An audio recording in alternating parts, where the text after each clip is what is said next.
정말 중요하고 산업에 영향이 큰 영역이었죠. 하지만 지금은 그 시절에 인쇄물이 담당했던 자리가 모니터와 핸드폰 액정으로 대체가 되었습니다. 반면 전자상거래와 물류의 발달로 패키지 박스의 영역은 더욱 성장하게 되었습니다. 그럼 시작을 해볼까요? 오프셋 인쇄에서 종이 두께는 인쇄할 때 압력하고 연결이 되는데요. 종이가 두꺼울수록 부담되는 압이 높아지기 때문에 일반 인쇄업체와 박스 인쇄업체는 장비 세팅이 다른 편입니다. 그리고 박스는 목형을 이용한 톰슨 작업으로 종이를 재단합니다. 게다가 종이가 더 두껍기 때문에 일반 인쇄보다는 오차가 큰 편입니다. 가장 대중적이고 품질이 안정적인 방식입니다. 대량 생산 시에 단가가 저렴해져서 경제적입니다. 그런데 CMYK의 4가지 잉크의 조합으로 구현이 잘 안되는 색이 있겠죠. 이런 경우에는 별색을 사용합니다. 별색은 특정 색상을 미리 조색한 잉크를 사용하는 것입니다. 같은 인쇄도 어떤 종이에 하느냐에 따라서 느낌이 완전히 달라집니다. 예를 들면 대표적으로 박스 제작에 많이 사용하는 로얄 아이보리, 이런 로얄 아이보리의 경우에는 전면 인쇄와 후면 인쇄했을 때 느낌이 완전히 달라지는데요. 이제 오프셋 인쇄로 박스 제작을 할 때 팁을 몇 가지 말씀드리면, 우선 가장 먼저 해야 할 질문은 이것입니다. 종이 질감을 잘 살릴 것인가, 혹은 그래픽 디자인에 초점을 맞출 것인가. 인쇄 감리는 본 인쇄가 시작되기 전에 인쇄 기장님과 함께 인쇄물의 품질을 최종적으로 확인하고 승인하는 그런 과정입니다. 이 과정을 거치지 않으면 수천 수만 장의 불량 인쇄물이 나올 수가 있기 때문에 매우 중요한 품질 관리 단계라고 볼 수 있죠.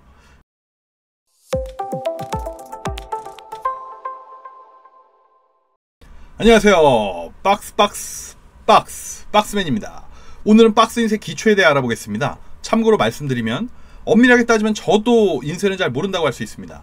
인쇄의 세계는 정말 깊고 넓기 때문입니다. 세상에 굉장히 많은 부분들이 온라인으로 옮겨오면서 인쇄물의 사용이 많이 줄었죠. 하지만 그러기 전에는 지금 우리가 모니터로 보고 있는 많은 이미지와 텍스트들이 인쇄가 돼서 전해졌습니다. 그렇게 이제 인쇄물은 마케팅과 브랜딩의 상당 부분을 담당하기도 했습니다. 정말 중요하고 산업에 영향이 큰 영역이었죠. 하지만 지금은 그 시절에 인쇄물이 담당했던 자리가 모니터와 핸드폰 액정으로 대체가 되었습니다. 반면 전자상거래와 물류의 발달로 패키지 박스의 영역은 더욱 성장하게 되었습니다. 그럼 시작을 해볼까요? 박스 인쇄는 일반 인쇄물과 차이가 있습니다.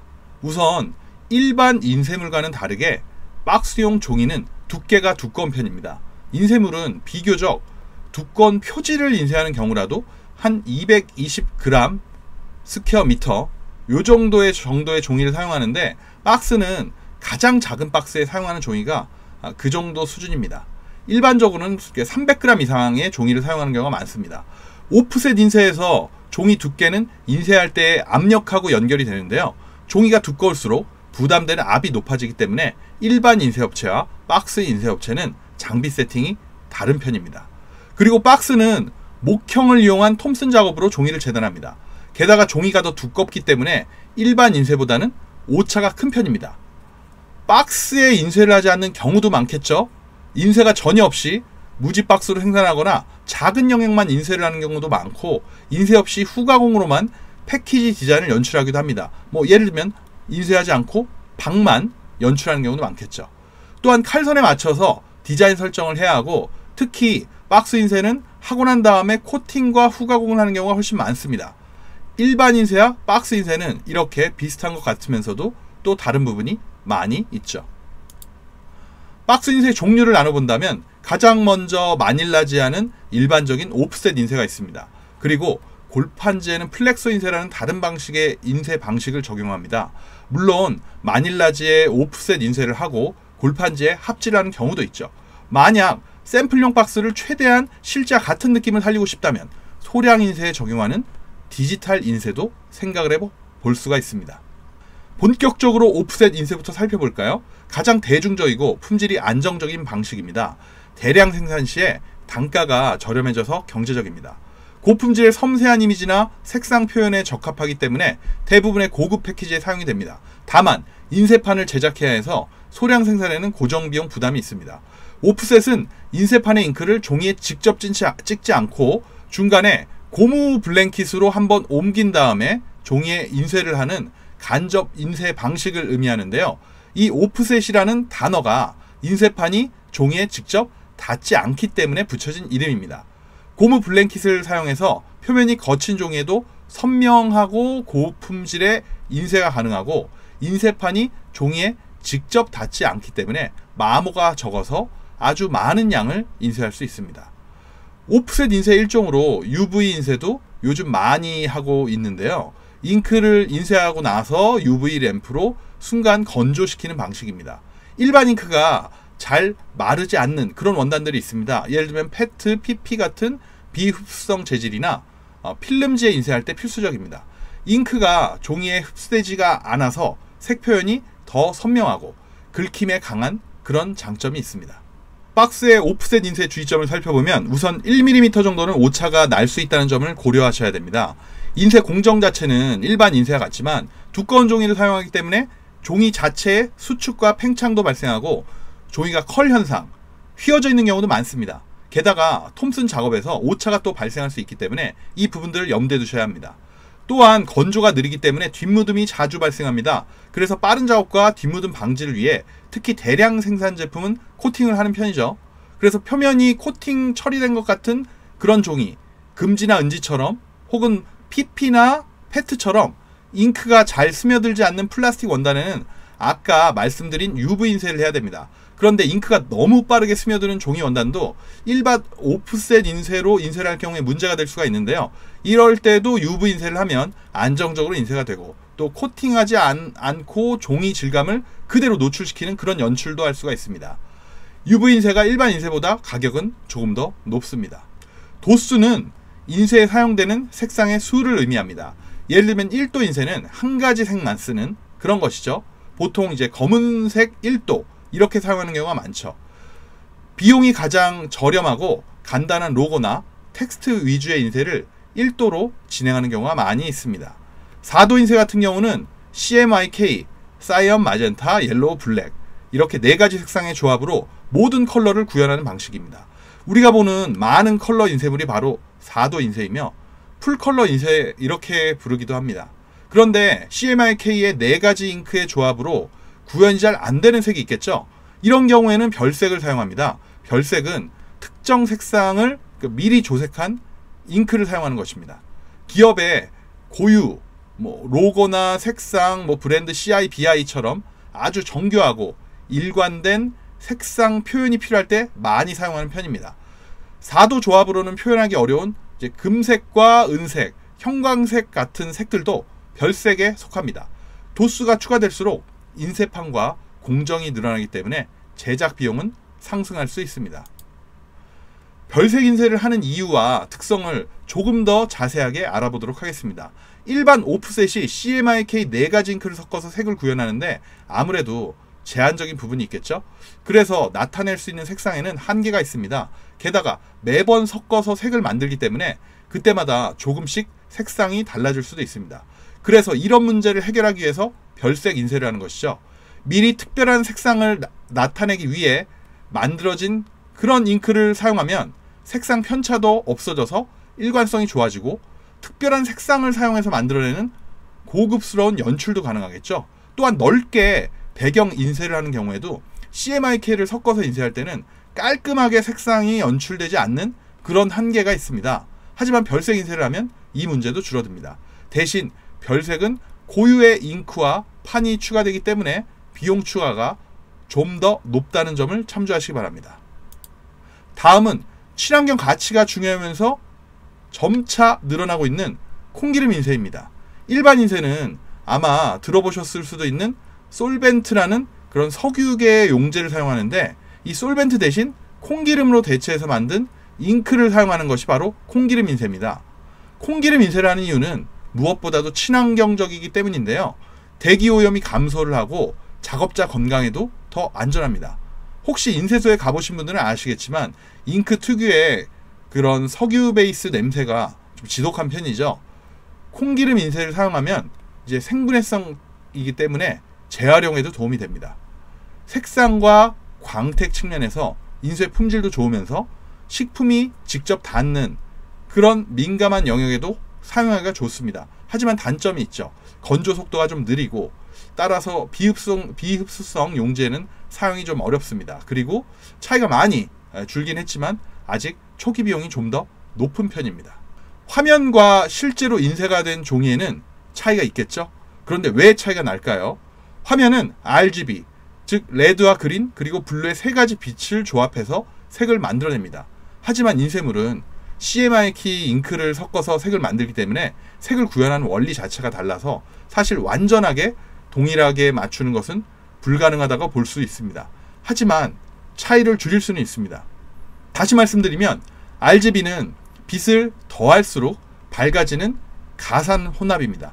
간단히 해서 빛을 겹쳐서 색을 만드는 것인데 빛은 아무리 겹쳐도 색이 탁해지지가 않습니다. 하지만 CMYK는 잉크를 섞을수록 어두워지는 감산 혼합의 방식입니다. 따라서 CMYK가 RGB보다 표현 가능한 색상 영역이 훨씬 좁습니다. 아마 물감 섞어본 적이 있다면 경험을 해보셨겠지만 잉크도 섞을수록 그렇게 탁해집니다. 이 근본적인 오차를 줄이는 방법은 실물 샘플의 사용입니다. 많이 사용하시는 컬러칩, 대표적으로 팬톤 컬러칩 같은 게 있겠네요. 이런 컬러칩의 실물 컬러 가이드를 기준으로 색상을 지정하면 모니터와 인쇄물의 오차를 줄일 수가 있습니다. 또한 본 인쇄 전에 실제 인쇄될 종이로 샘플을 출력해서 색상을 미리 확인하는 것이 가장 확실한 방법입니다. 그리고 한 가지 더, 모니터로 보는 텍스트와 폰트의 크기가 실제 인쇄되었을 때하고 느낌이 굉장히 다를 수가 있습니다. 그래서 꼭 한번 미리 출력해서 실제 크기를 확인하시는 것이 보다 확실한 방법이라는 이 사실을 잊지 마시기 바랍니다. 다음으로는 종이와 인쇄 품질의 관계를 살펴볼까요? 종이는 인쇄 품질을 결정하는 매우 중요한 토대입니다. 같은 데이터라도 어떤 종이의 인쇄를 하느냐에 따라서 결과는 완전히 달라집니다. 특히 인쇄에 영향을 많이 미치는 요소는 바로 종이의 평활도입니다. 평활도는 간단하게 이야기해서 종이가 얼마나 매끈하냐라고도 할 수가 있습니다. 평활도가 높으면 인쇄가 선명하고 깨끗하게 되겠죠. 예를 들어서 아트지는 여러분들 가장 많이 보시는 그런 이제 잡지에 쓰이는 그 아트지는 평활도가 높습니다. 그래서 잡지같이 컬러풀한 인쇄를 잘 나타내야 하는 영역에는 많이 사용이 되고 있죠. 만약 크라프트지로 잡지를 만든다고 생각을 해보시겠어요? 이제 색이 다른 뭐 그런 연출이긴 하겠지만 인쇄가 선명하고 깨끗하게 되지는 않을 것 같습니다. 한편 인쇄에서는 백색소도 영향을 많이 줍니다. 방금 말씀드린 아트지는 깨끗하게 하얀색이라서 백색도가 높기 때문에 인쇄가 원하는 대로 연출이 잘 됩니다. 하지만 크라프트지 같은 경우는 색상이 있기 때문에 인쇄 연출에 한계가 있습니다. 그리고 광택이 높을수록 이미지가 선명하고 생생하게 보이는 편입니다. 종이의 잉크 흡수성의 경우에는 연출하고자 하는 목적에 따라 다르겠지만 일반적으로 적정한 게 좋다고 말씀을 드릴 수가 있을 것 같아요. 흡수가 너무 잘 되면 신문지처럼 이렇게 탁해지고 흡수가 전혀 안 되면 건조가 느려져서 뒷무듬이 발생이 되는데 이럴 때는 아까 말씀드린 것처럼 UV 인쇄로 해결할 수 있는 뭐 그런 방법이 있겠죠. 무엇보다도 종이는 각 종이마다 특성이 조금씩 다릅니다.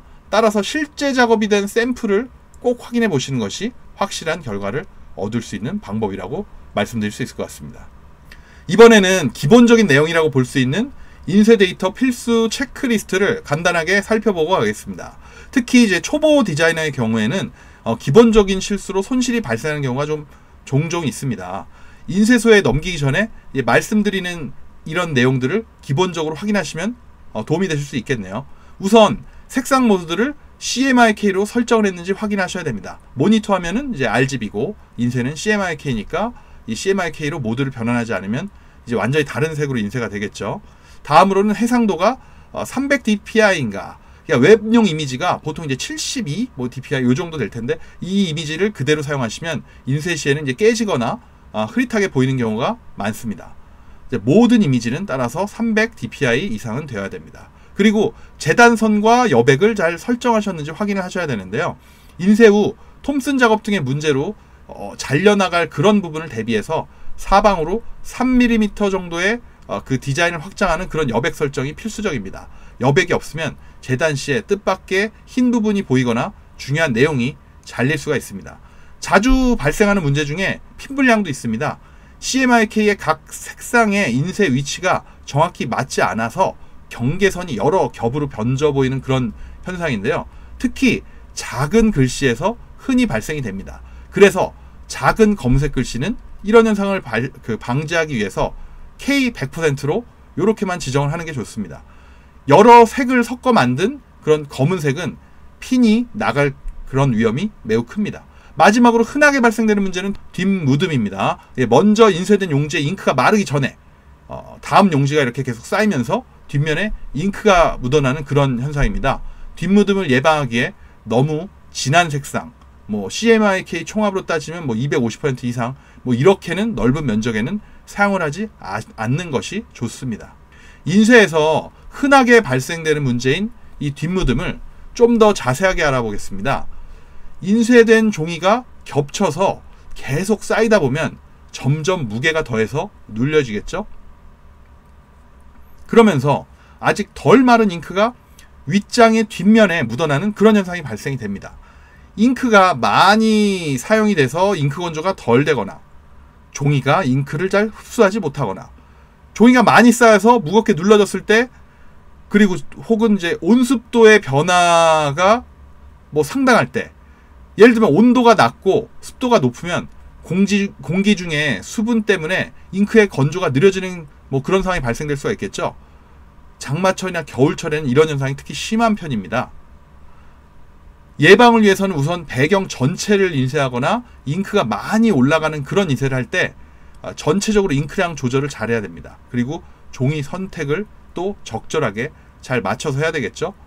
혹은 이런 현상을 방지하기 위해서 UV 인쇄를 할 경우에는 이제 뒷무듬 발생이 줄어들기 때문에 어떤 경우에는 UV 인쇄를 선택을 해야 될 경우가 있겠죠. 그리고 대체적으로 이런 뒷무듬을 좀 방지하기 위해서 코팅을 많이 하는 편입니다. 코팅을 하는 경우에는 뒷무듬이 발생을 잘 하지 않겠죠. 가장 많이 이제 뒷무듬이 발생되는 경우가 제가 보기엔 이런 경우 같은데 이제 일반 인쇄를 급하게 진행할 경우에 이런 사고가 많이 발생을 합니다. 왜냐하면은 이제 급하게 진행을 하다 보니까 건조 시간도 또 부족하고 다음 공정 또 진행을 해야 되고 또 납기도 급하니까 빠르게 체크를 제대로 못하고 작업을 해서 이런 경우가 많이 발생을 합니다. 그래서 이제 급하게 작업을 진행하지 않도록 사전에 일정 조율을 확실하게 하는 것이 이런 사고 예방에 좋습니다. 같은 인쇄도 어떤 종이에 하느냐에 따라서 느낌이 완전히 달라집니다. 예를 들면 대표적으로 박스 제작에 많이 사용하는 그 로얄 아이보리, 이런 로얄 아이보리의 경우에는 전면 인쇄와 후면 인쇄 했을 때 느낌이 완전히 달라지는데요. 로얄 아이보리의 전면 인쇄를 하면 이제 발색이 좋고 컬러풀한 느낌이 잘 어울립니다. 하지만 같은 로얄 아이보리 종이에 이제 후면 인쇄, 배면 인쇄를 하면 톤 다운된 자연스러운 느낌이 나죠. 전면은 도공이 잘 되어 있어서 매끈하고 평활도가 좋은 반면 후면은 좀 거칠고 잉크가 스며드는 스타일의 그런 재질이기 때문입니다. 그런데 이 로얄 아이보리도 제조회사마다 느낌과 특성이 조금씩 다르기 때문에 인쇄 기장님이나 이제 경험이 많은 분께 물어보시거나 이제 샘플을 잘 확인해 보시기 바랍니다.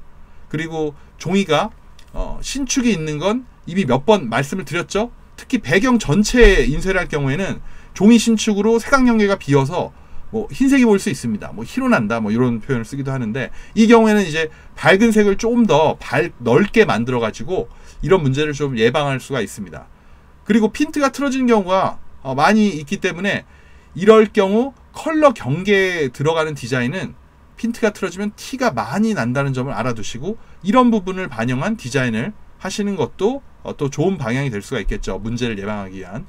예를 들면 컬러 간 경계에는 이제 이 부분에는 정확히 오시선이 들어가거나 혹은 컬러 간 경계에 박이 정확히 찍혀야 된다거나 이런 디자인은 이제 문제가 발생할 가능성이 높다는 점을 아시고 진행하시는 것이 좋습니다.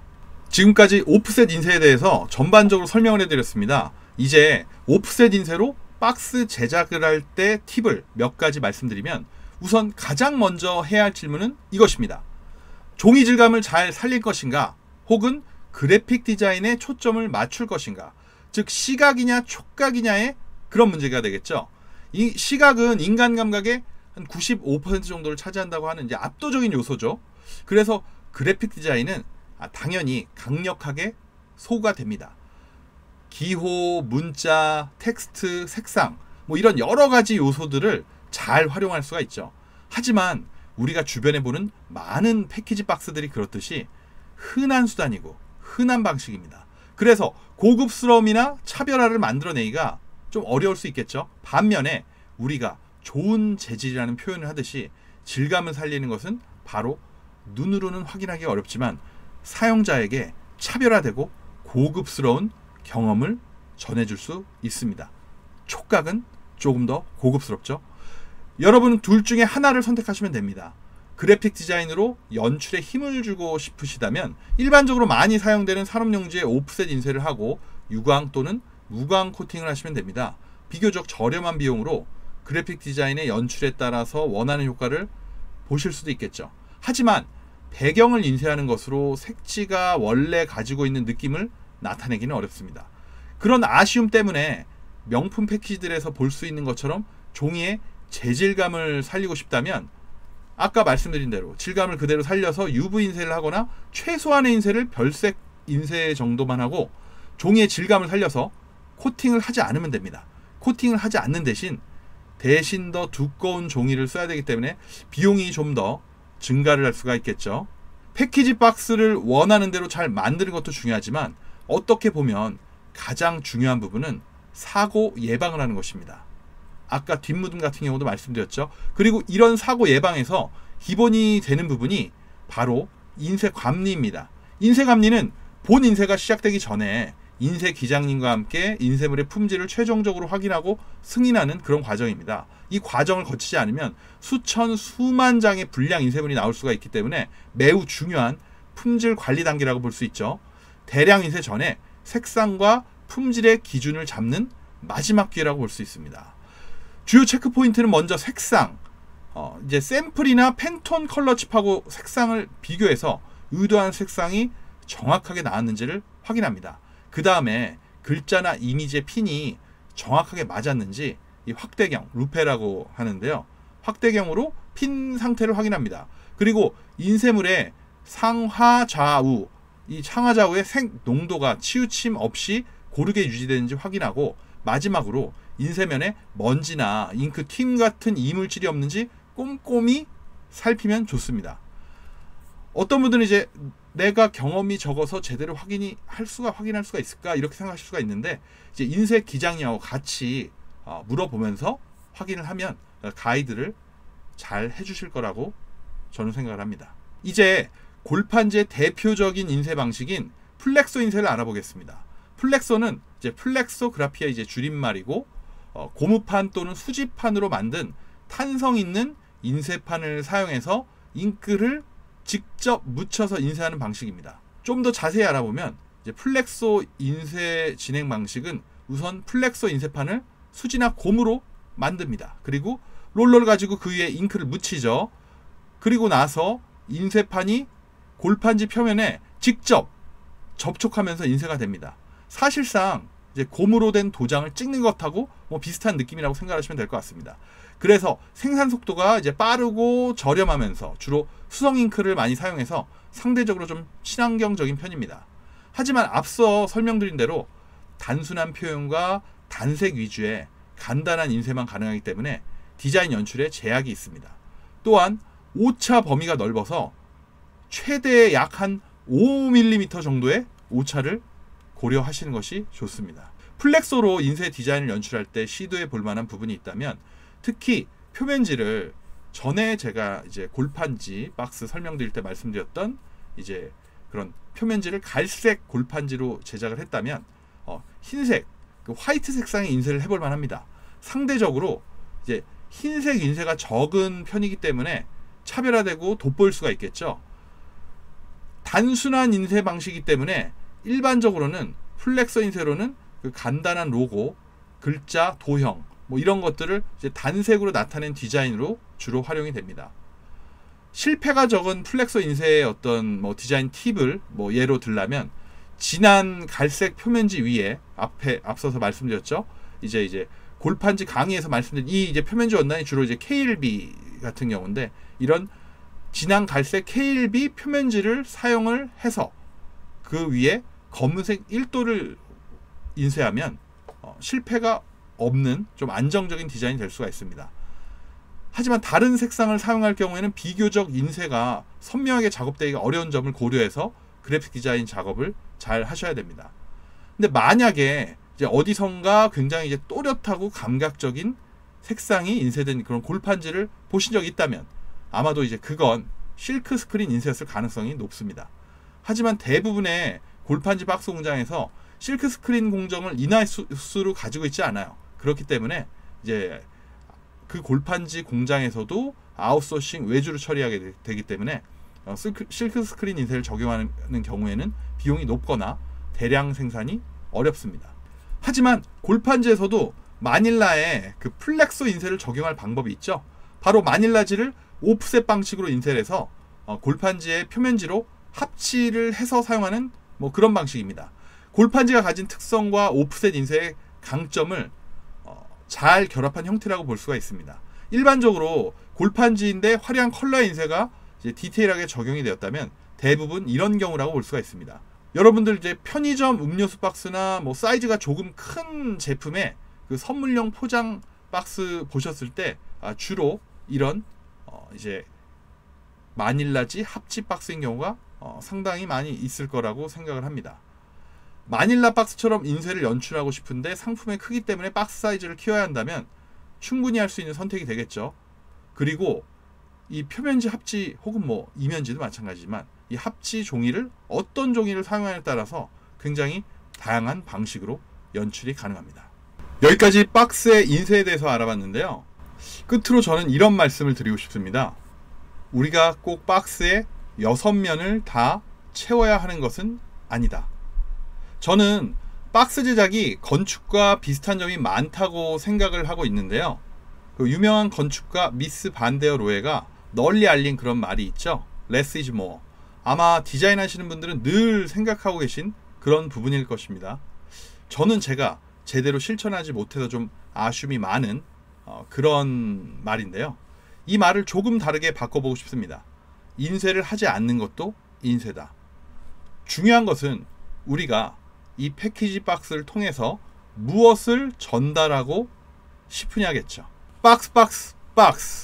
혹시라도 우연히 이 영상을 보셨다면 구독과 좋아요를 눌러주시면 정말 감사드리겠습니다. 항상 매우 감사드립니다.